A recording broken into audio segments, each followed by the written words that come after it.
Welcome to the fourth session of the Dissertation Club. My name is Ryan. I am the Learning Development Coordinator for the school.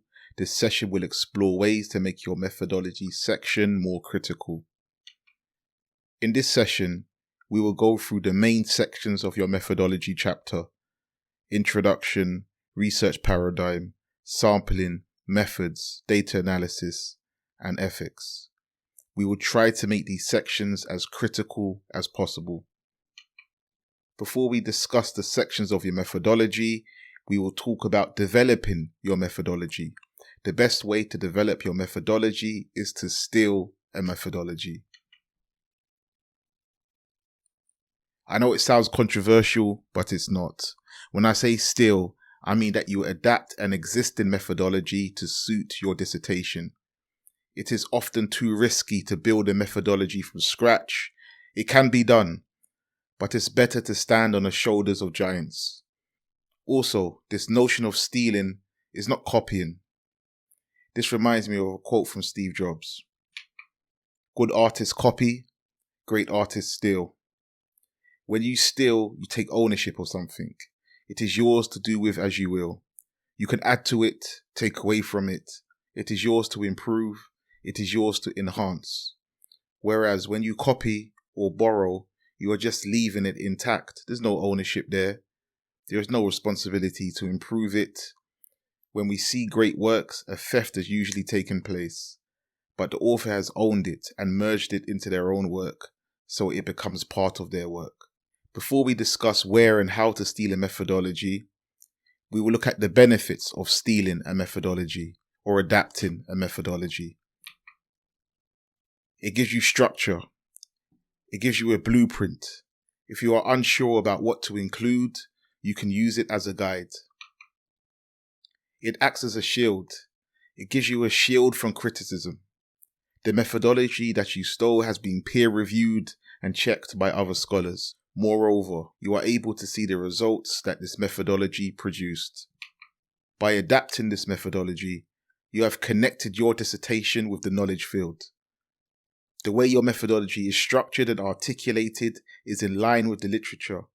You have drawn inspiration from the literature. It gives you a better understanding of methodologies. Stealing is the best way to understand methodologies. I find it very difficult to understand methodologies from those general research textbooks. I need to see it applied. I need to see how it works. I need to adapt it and play around with it myself. The most important reason to me is that it gives you a critical foundation.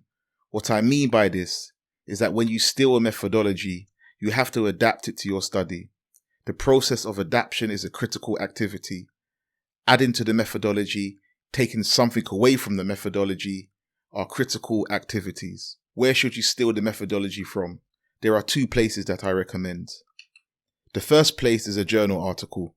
The best journal repositories for finding journal articles is Birkbeck's Library Catalogue and Emerald Insight.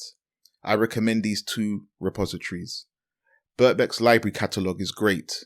Also try Emerald Insight. It is great for this school because it has academic articles, practitioner articles, and professional articles. Number 1. You can search for an article that resembles your dissertation topic. For instance, if your topic is about gender inequality in the advertising industry, type in the keywords gender, advertising industry.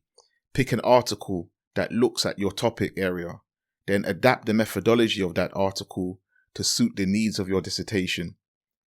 Take the article's structure,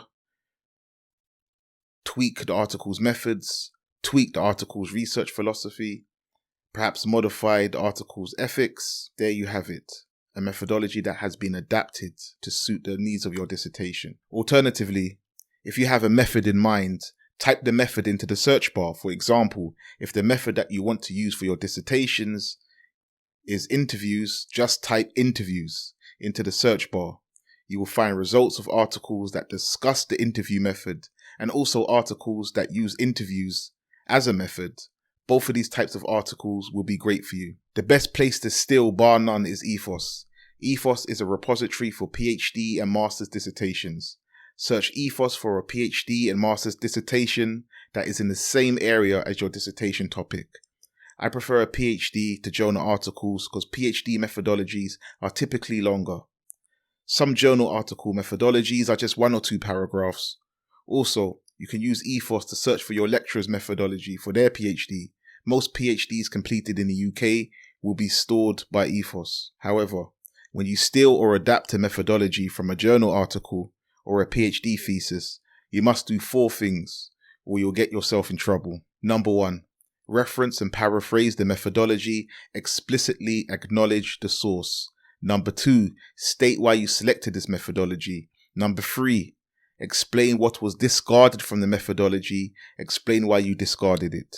Number 4, explain what you added to the methodology to serve the needs of your dissertation. These 4 steps legitimize your theft. You have taken ownership of the methodology when you do these 4 things. It becomes part of your work now. More importantly, this is a critical activity. This is post-grad research level critical analysis. You are no longer a bystander. You have played an active role in creating new knowledge from old knowledge. I refer to this technique as trimming the hedge. Trimming the hedge is a critical activity.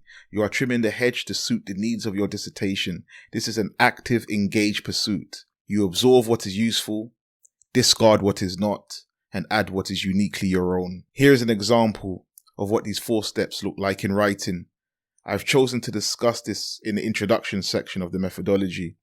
You may want to discuss this elsewhere. I just think it sets the critical tone from the beginning of the methodology section when you discuss something like this in the introduction. In purple, the methodology is referenced and acknowledged. In green, the student states why they selected this methodology. In red, they explain what was discarded from the methodology and explain why they discarded it. In blue, they explained what they added to the methodology to serve their dissertation. Moving on from the introduction section, we are now in the main body.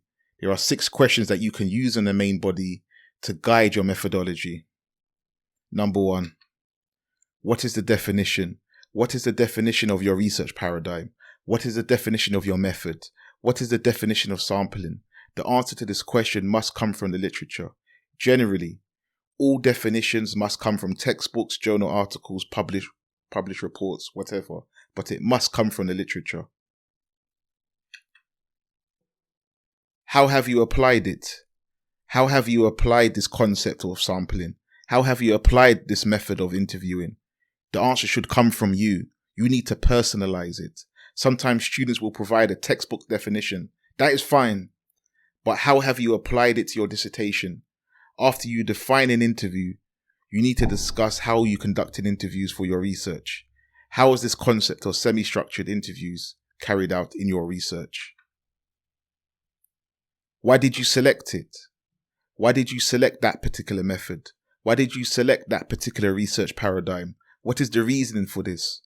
Most of those general research books will give you advantages and benefits of an approach if you're unable to think of reasons for selecting it. So I recommend just looking at those general research books. They will give you reasons for selecting the methodology. What were the limitations of this approach? What were the drawbacks? Once again, most of those general research books will give the limitations and disadvantages of an approach. I suggest you refer to them. It's always better to reference your work from the literature. How have you mitigated these limitations? How have you solved some of these problems? How have you addressed its shortcomings? Sometimes students will write the limitations, just the limitations. You are giving the person marking your work ammunition. Be honest. Explain the limitations, but also discuss how you remedied the problem. Maybe part of the problem is still there, but you remedied most of the problem. Describe any change in direction. Maybe you initially decided to use a particular method or research paradigm, but you changed your mind and explained why you changed your mind.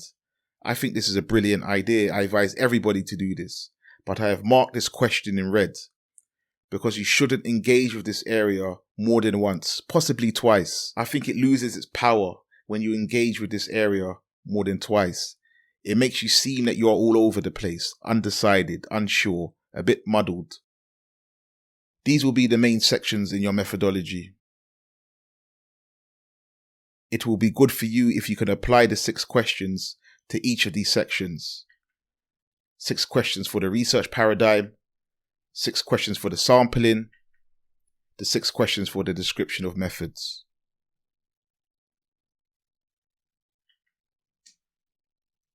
We are faced with a number of research paradigms to choose from.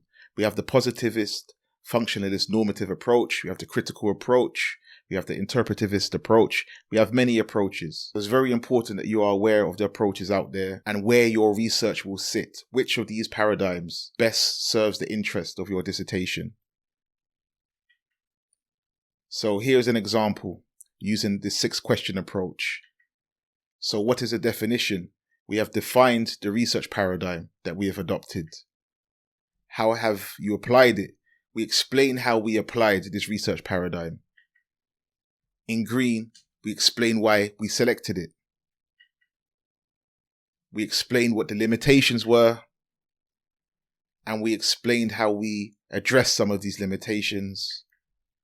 And lastly, we described any change in direction. So here is just a general layout, a general template where we have applied these 6 questions. The next section, sampling, there are a number of options for this. Are you using snowballing, convenient sampling, random sampling? Think carefully what sampling best suits the needs of your dissertation. I've also added 2 links here. These 2 links will give you further information about sampling. Here is an example of what it could possibly look like in writing when I apply the 6 questions. So the first question, what is the definition? What is the definition of sampling? How have you applied this aspect of sampling? Be very specific. Talk about your project here. Why did you select it? Why did you select this method of sampling? You could have chose 3 or 4 different methods of sampling, but you chose this particular sampling method. Why did you choose that particular sampling method? What were the limitations of the sampling approach that you used? How have you mitigated these limitations? What have you done to solve some of these problems? And was there any change in direction? Here are some more links to articles on types of sampling. So after the sampling section comes the methods section. This is where you describe the methods that you used. There are a number of methods to use. You may decide to use interviews or surveys or focus groups or questionnaires. Here's an example once again, and I've applied the 6 questions in this section. So the first question, what is the definition? What is the definition of the method that you chose? So this person has defined what semi-structured interviews are. How have you applied semi-structured interviews? Go into great depth here and great detail of how you utilize this method. Why did you select that method? You could have chose surveys, could have chose questionnaires, you could have chose a variety of other methods. Why did you feel that this was the right method to address your research question and your aims and objectives?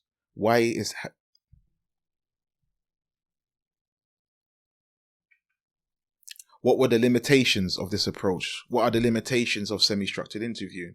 Once again, those general research textbooks will give you an overview of the advantages and disadvantages of this approach and try to relate this to your work. In blue, number 5, how have you mitigated these limitations? What have you done to solve some of these problems? And last but not least, describe any change in direction. So initially the student was going to look at focus groups, but they switched to interviews and explain why this change occurred. So moving on from the method section, you may have a data analysis section. In this section, this is where you explain how you will analyze your data. And there is a great technique called There Can Only Be One. This is where you provide a summary of the available data analysis options, and you select one of those options and you explain why you selected it. So here we have 3 of the most popular qualitative options. We are presented with these options. Now, using this approach, you would explain each of these options. You give a brief overview and explain which one you chose and provide a reason of why you selected it.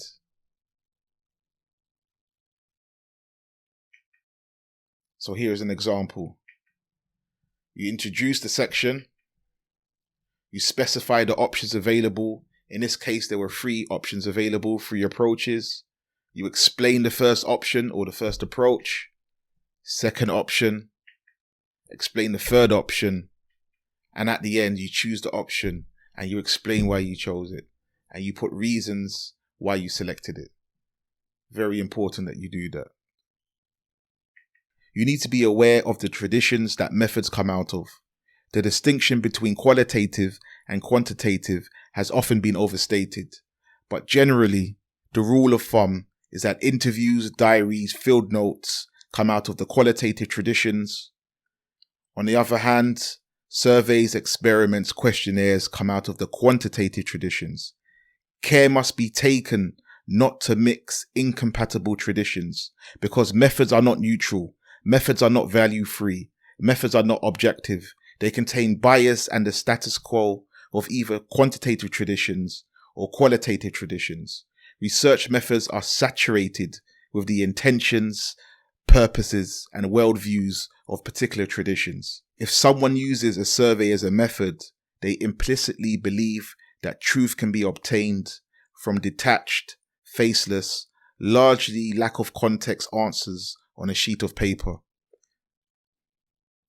If you mix traditions, you need to justify why you are doing so. You need some type of justification paragraph where you justify the reason. This is a critical activity because you are defending your choice. An example of this is my recent qualitative study on the experiences of successful non-traditional students. I initially intended to interview the students, but I couldn't. So I sent them a questionnaire to gather their experiences. My colleague objected to this. Questionnaires are from the quantitative tradition, so I justified the use of questionnaires by stating that I knew the research participants. They were not strangers to me. I knew them well. I was aware of their background and the context. Also, after I analyzed the questionnaire responses, I sent my analysis back to those students to confirm or reject my interpretations. I had taken something quantitative and moved it towards being qualitative. Here are some resources that talk about the issues of mixing methods.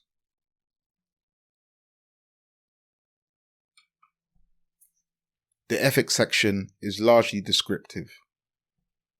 Some departments recommend that you engage with the ethics section. Some departments, they are satisfied with the ethics form in your appendix. There's no need to engage with ethics in your methodology. However, if you do, you should try to make it critical by justifying the safeguards that you have used. The safeguard of fidelity is very important. Have you accurately conveyed the opinions, comments, or actions of your research participants? And you should go to great lengths to justify the safeguards that you have put in place. This can turn a very descriptive section into being critical. So this is an overview of everything we discussed. The introduction section, we talked about trimming the hedge. The research paradigm, sampling and methods, we used the 6 questions. Mixing methods, we talked about a justification statement.